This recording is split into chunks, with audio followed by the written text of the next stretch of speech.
নমস্কার বাঙালি। আমারও আপনার কিছু সত্য ও ভৌতিক ঘটনা দিয়ে সাজানো আমাদের বিশেষ নিবেদন প্রেত জনি। আপনাদের ঘটনা, আমাদের গল্প। স্বাগত নতুন একটি ভয় ও সাসপেন্সের এপিসোডে। কেমন আছো সবাই? আশা করছি সবার শরীর একদম সুস্থ ও স্বাভাবিক আছে। Thank you so much. আমার বার্থডের দিন তোমরা এত সুন্দর একটা গিফট দিয়েছো যা আমি হয়তো কোনো দিনই বলতে পারবো না। আমরা জাস্ট আমাদের গ্রুপের কিউবই ভাবতে পারিনি আমাদের চ্যানেল এত তাড়াতাড়ি 500 সাবস্ক্রাইবার কমপ্লিট করে ফেলবে। আমাদের ফার্স্ট 500 সাবস্ক্রাইবার আমরা এত তাড়াতাড়ি গেইন করে ফেলবো। Thank you so much. এইভাবেই সাপোর্ট করো, এইভাবেই ভালোবাসো আমাদেরকে, যাতে আমরা তোমাদের কাছে আরও ভালো ভালো ঘটনা নিয়ে আসতে পারি, যাতে আমরা ঘটনাগুলোকে গল্পরূপে তোমাদের কাছে আরও ভালো করে প্রেজেন্ট করতে পারি। আজ যে ঘটনাটি তোমাদের জন্য, ঘটনাটি একটি বইকে ঘিরে। অনেকের মনে প্রশ্ন জাগতেই পারে, একটি বই জীবনের জন্য কিভাবে ক্ষতিকারক হয়ে উঠতে পারে। সেটি নিয়ে আজকের ঘটনা। আমাদের ঘটনা বলার মধ্যে বেশিরভাগ সময় আপনারা ভূত প্রেত, কালা জাদু, তন্ত্রমন্ত্র, জিন ইত্যাদির কথা শুনতে পাবেন। আমাদের পরিবারের কোনো সদস্য অ্যানিমেস অথবা কুসংস্কারকে প্রশ্রয় দেয় না, তথা একজন গল্পপ্রেমী হিসেবেই ঘটনাগুলিকে শুনবেন। শুরু করব আজকের 24 নম্বর এপিসোড।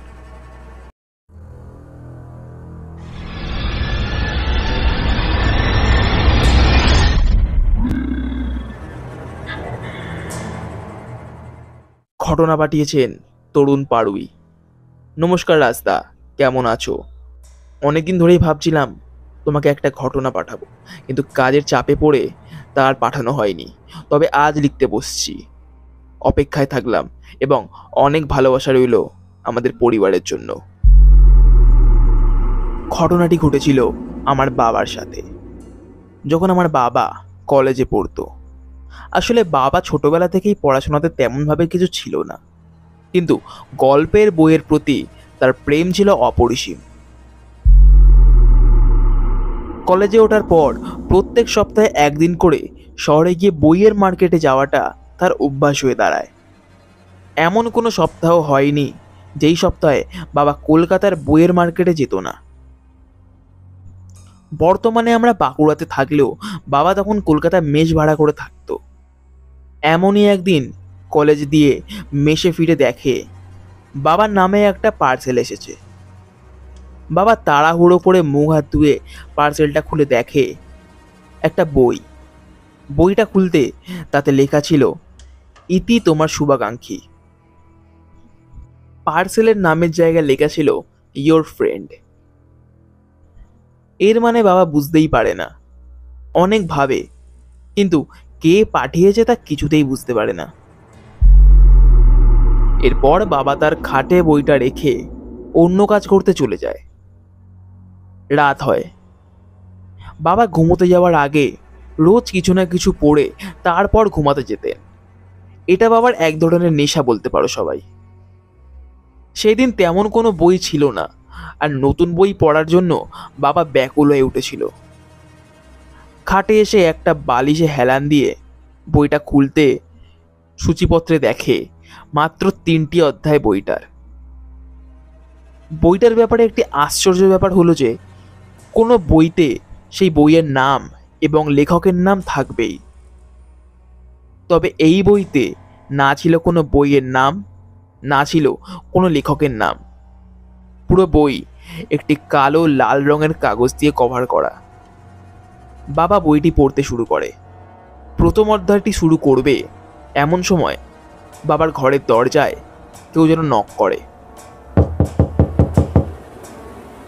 বাবাকে মিলিয়ে বাবার ঘরে মোট 3 জন থাকতো। সবাই ঘুমোচ্ছে, তবে এত রাতে নক কে করলো? বাবা উঠে দরজা খুলতে গেল। দরজা খুলে দেখে আশেপাশে কেউ নেই, চারিধার একদম ফাঁকা। বাবা আবার দরজা বন্ধ করে খাটে উঠে বইটা পড়তে শুরু করে। অনেকক্ষণ পড়তে পড়তে কখন যে বাবার চোখ ঘুমে ঢলে পড়ে তা বাবা বুঝতেও পারে না। সেই দিন রাতে ঘটে একটি অদ্ভুত ঘটনা। কিছু একটা শব্দে বাবার ঘুম ভাঙে। চোখ খুলে দেখে বাবা মেষ বাড়ির ছাদের একদম শেষ প্রান্তে দাঁড়িয়ে। তা বুঝতে পেরে এক ঝটকায় পিছনে সরে আসে বাবা, হুমড়িকে পড়ে ছাদের উপরে। একটু উঠে নিজেকে স্বাভাবিক করে বাবা ভাবতে থাকে কি হলো তার সাথে, সে এইখানে কিভাবে এলো।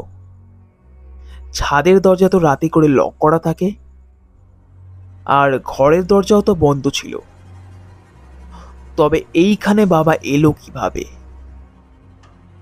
চারপাশটা একবার বাবা ভালো করে দেখে নিল। ছাদটা একদম অন্ধকার, অল্প অল্প বৃষ্টি পড়েছে, যার কারণে ভেজা শ্যাওলার গন্ধে চারদিকটা হালকাভাবে ভরে উঠেছে। দক্ষিণ দিক থেকে নিঃশব্দে বাতাস বয়ে চলেছে, মনে হয় একদম মধ্যরাত্রি। কোনো একটা দিক থেকে রাত পাখি হু হু শব্দে ডাকছে। বাবার এবার একটু ভয় ভয় করতে লাগলো। তাড়াহুড়ো করে উঠে চলে যায় তার ঘরে। পরের দিন সকালে ঘুম থেকে উঠে বাবা তার বন্ধুদেরকে সব ঘটনা বলে, কিন্তু তারা নিছক গল্প ভেবে উড়িয়ে দেয়। নীলু কাকু তো এটাও বলেছিল, তুই এত বই পড়িস তো, মনে হয় তোর মাথাটাই খারাপ হয়ে গেছে। এরপর তারা সবাই হাসাহাসি করতে থাকে। এই ঘটনার পর থেকে না জানি কিভাবে সেই বইটার প্রতি বাবার এক অদ্ভুত আকর্ষণ জন্মাতে শুরু করেছিল। বাবা এক এক করে সবার সাথে কথা বলা ছেড়ে দিচ্ছিল।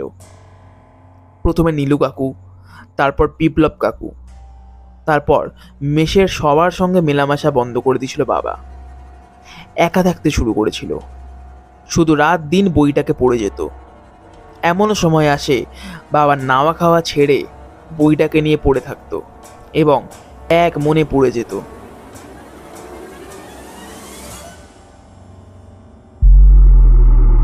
এবং তার সঙ্গে ঘটত আরও একটি ঘটনা।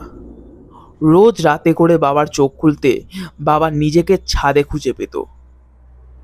প্রায় রোজ এরকম হতে শুরু করলো। ধীরে ধীরে বাবা অতি দুর্বল হতে শুরু করলো। এমনও হয়েছে অনেক দিন কিছু না খাবার ফলে বাবার রক্তের বমি হয়েছিল। বইটা পড়তে পড়তে বাবা যত বইটার গভীরে যাচ্ছিল, ততই যেন বাবার জীবনে এক গভীর আধার নেমে আসছিল। এত দুর্বলতার মধ্যেও বাবা সেই বইটাকে নিজের থেকে আলাদা করতেই চাইতো না।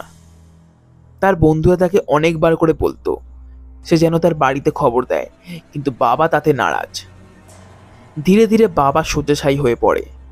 তার বন্ধুরা তাকে যথার্থ সেবা করলেও বাবা ঠিক হবার তো দূরের কথা, পরিস্থিতি আরও খারাপ হতে থাকে। একদিন বাবা ঘুমোচ্ছে, এমন সময় বাবার বন্ধু বিপ্লব কাকু বাবার খাটের পাশে রাখা টেবিলটা গুছিয়ে দিচ্ছিল। বিপ্লব কাকুর হাতে পড়ে সেই বইটি। বিপ্লব কাকু সেই বইটি হাতে নিতেই কেমন যেন একটা খারাপ অনুভূতি হয়। কাকু বইটি দেখে, কিন্তু সেই বইটির প্রতি একটি অদ্ভুত জিনিস লক্ষ্য করে, যে বইটির ওপরে বা ভেতরে কোনো নাম নেই এবং তার মধ্যে কোনো লেখকেরও নাম নেই। বুড়ো কুচকে বইটিকে উল্টে পাল্টে দেখে। বইটি খুলতে যাবে এমন সময় কোথাও থেকে একটা কুচকুচে কালো বিড়াল লাফিয়ে পড়ে বিপ্লব কাকুর গায়ে।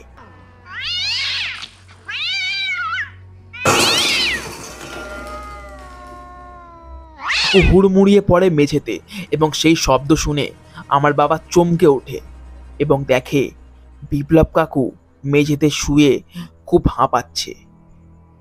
তার হাতে রয়েছে বাবার সেই বই। বাবা প্রায় পড়তে পড়তে খাট থেকে নামে এবং বইটাকে প্রায় কেড়ে নেয়। খুব কষ্টে আবার উঠে বসে খাটে। সেই দিন রাতে ঘটে সবচাইতে খারাপতম একটি ঘটনা। রাত তখন বোধ হয় 2টো কি 2:15। খুব গরম লাগায় নীলু কাকু চোখ খুলে দেখে ঘরের পাখার সাথে গলায় দড়ি দিয়ে ঝোলার চেষ্টা করছে বাবা। তাড়াতাড়ি করে নীলু কাকু উঠে বাবাকে ধরে এবং নীলু কাকুর চিৎকারে বিপ্লব কাকুর ঘুম ভাঙে। তারপর তারা দুজনে বাবাকে ধরে নিচে নামায়। বাবাকে নিচে নামানোর মাত্রই বাবা অজ্ঞান হয়ে যায়। পরের দিন সকালে নীলু কাকু বাবার বাড়ির লোককে খবর দেয় এবং সেই দিন রাতেই সেইখানে হাজির হয় আমার দাদু। দাদু এসে বাবার অবস্থা দেখে দাদু কাঁদতে শুরু করে।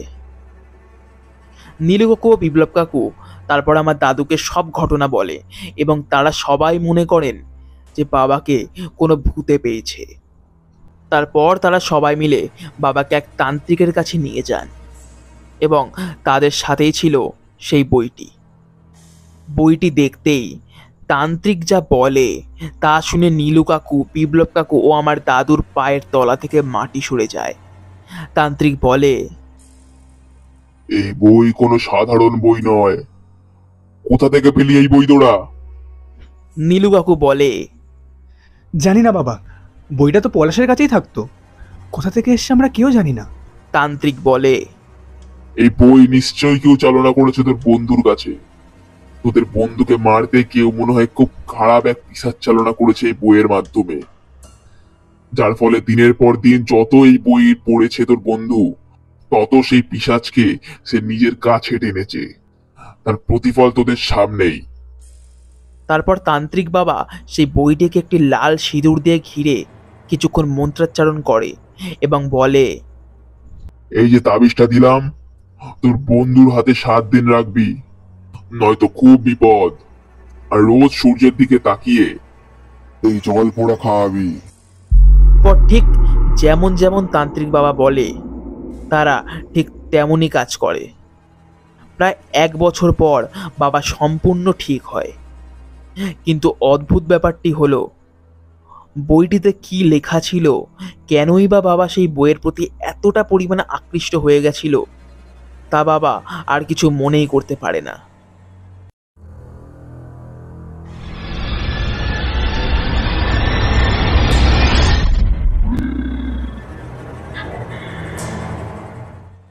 ঘটনা বাটে আমি রাজ এবং ভয়েস পার্টনার অর্জুন।